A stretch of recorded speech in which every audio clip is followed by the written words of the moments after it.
Salut à tous, j'espère que vous allez bien. J'en viens à se retrouver pour une nouvelle vidéo. Ça fait ultra longtemps que j'ai pas posté de vidéo parce que je ne pouvais pas en tourner. J'avais des petits problèmes au niveau du tournage et vous imaginez bien que faire une vidéo sans tournage, ça pose un petit peu de problème. Donc voilà, en tout cas là, je peux refaire des vidéos sans aucun problème. Donc aujourd'hui, on se voit pour un nouveau tour de magie qui sera bien sûr expliqué. C'est un tour super facile à faire qui impressionne beaucoup les spectateurs. On peut leur faire plusieurs fois d'affilée, ils ne comprendront pas le tour. C'est vraiment ce que j'aime avec ce tour. Donc j'espère vraiment que ça va vous plaire. On est tout de suite parti pour la démonstration, puis ensuite pour les explications.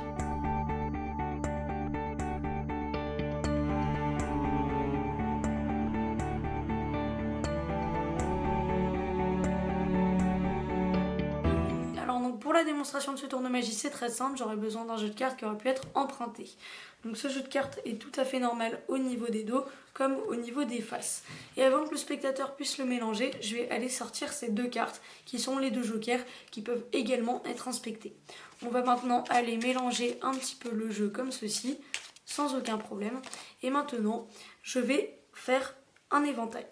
Et dans cet éventail, le spectateur va prendre les deux jokers et il va sandwicher une carte. C'est-à-dire placer une carte entre les deux jokers. Donc par exemple, cette carte-là qui est prise totalement librement par le spectateur et on va maintenant refermer l'éventail. Donc là, bien sûr, le spectateur peut nous demander de changer de carte s'il le désire. Maintenant, je vais en fait lui demander d'enfoncer les deux jokers dans le jeu en appuyant tout simplement dessus. Donc là, j'ai pas de spectateur, je vais le faire moi-même. Donc comme ceci. Et maintenant, on va aller récupérer ce sandwich. Donc le voici. Personne ne va regarder la carte qui est sandwichée, c'est très important. Comme ça, elle reste totalement secrète. Et maintenant, je vais vous expliquer quelque chose. Si je regarde toutes les cartes qui sont dans ce paquet-là, il y a bien sûr une carte que je ne vais pas voir parce qu'elle est là. Et c'est comme ceci que je vais deviner la carte du spectateur. C'est en regardant toutes ces cartes-là et du coup en éliminant une qui sera là. Donc c'est parti, je vais le faire, ne vous inquiétez pas, ça va aller assez rapidement. Ok, je pense que c'est bon. Alors attendez, laissez-moi bien me concentrer. Il y en a une que je n'ai pas vue. J'ai vu toutes les noires, donc j'ai pas vu une carte rouge. Donc la carte du spectateur est une carte rouge. J'opterai pour un cœur. Je pense que la carte que je n'ai pas vue, c'est le 10 de cœur. Comment ça marche? Tout de suite, les explications. Alors pour les explications de ce tour, c'est simple, vous avez simplement besoin d'un jeu de cartes que vous pouvez emprunter. Il n'y a besoin d'aucune préparation pour ce tour, à part si vous voulez mettre les deux jokers au-dessus du paquet. Mais franchement, c'est pas du tout obligatoire. Donc une fois que c'est fait, vous allez rentrer sur scène, présenter vos deux jokers qui peuvent être examinés et présenter également votre jeu de cartes. Le jeu de cartes, vous pouvez le faire mélanger au spectateur sans aucun problème.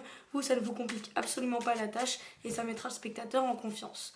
Une fois que ceci est fait, vous allez faire un éventail avec les cartes bien alignées de préférence et dire au spectateur qu'il doit sandwicher une carte.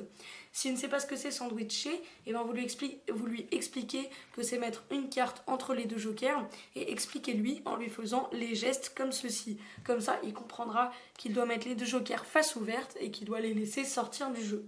Donc une fois que c'est fait, donc il prend la carte de son choix, vous refermez l'éventail et là c'est la manipulation la plus importante du tour, c'est-à-dire enfoncer les deux jokers dans le jeu. Donc le spectateur peut les enfoncer lui-même, mais avant qu'il les enfonce, il faut que le jeu de cartes soit tenu d'une façon spéciale. Il faut que vous le teniez comme ceci, en mettant les faces du joker et les dos des jokers et les dos des cartes vers vous, enfin vers le spectateur, excusez-moi, et les dos des jokers et les faces du jeu vers vous. Donc vous serez comme ceci. Là vous avez le point de vue du spectateur et là le point de vue du magicien. Donc là je vais vous laisser avec le point de vue du magicien pour que vous compreniez bien. Donc ensuite il va enfoncer les cartes, les jokers, excusez-moi, et il y a une carte qui va ressortir. Et cette carte, ça va être la carte du spectateur. Et ensuite, vous la réenfoncez très vite. Donc là, c'est le 7 de pique. Donc je vais vous remontrer la manœuvre à effectuer. Je vais refaire sortir les deux jokers comme ceci. Donc je vais vous le montrer rapidement. Ça va donner en fait ça et là vite vous re-rentrez. Donc si vous le faites rapidement, ça ne se verra pas. Donc enfoncez et vite remettez votre main comme ceci pour réenfoncer la carte, en l'occurrence le 7 de pique, et que le spectateur pense juste que vous égalisiez bien les cartes. Une fois que vous avez bien retenu le 7 de pique, vous étalez le jeu en ruban, face cachée bien sûr. Comme ça, vous dites que vous sortez le sandwich avec la carte face cachée et personne ne la regarde. Moi, je dis à mon spectateur, vous non plus, vous n'allez pas regarder la carte, comme ça, je ne la devinerai pas en lisant dans vos pensées. Donc voilà, ça fait une petite blague pour rester dans l'ambiance magique. Et ensuite, vous allez tout simplement lui expliquer que si vous regardez toutes les cartes qui sont là, il y en a une que vous n'allez pas voir parce qu'elle est là. Et là, vous retenez toujours 7 de pique. Vous faites juste, vous effeuillez très vite les cartes comme ceci. Ou sinon, vous faites un ruban rapidement que vous reprenez très vite comme ça. Et là, vous allez lui faire une petite réflexion en disant oui, je n'ai pas vu une carte noire, je n'ai pas vu un pique, c'est bien le 7 de pique que je n'ai pas vu, et vous lui sortez le 7 de pique.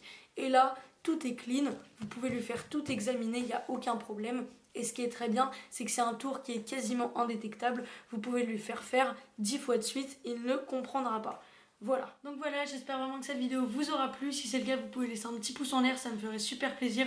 Vous pouvez également commenter juste en dessous pour me dire ce que vous en avez pensé. Et bien sûr, vous abonner à ma chaîne YouTube pour ne pas louper les prochaines vidéos. En tout cas, moi je vous dis à très bientôt pour une prochaine. Salut!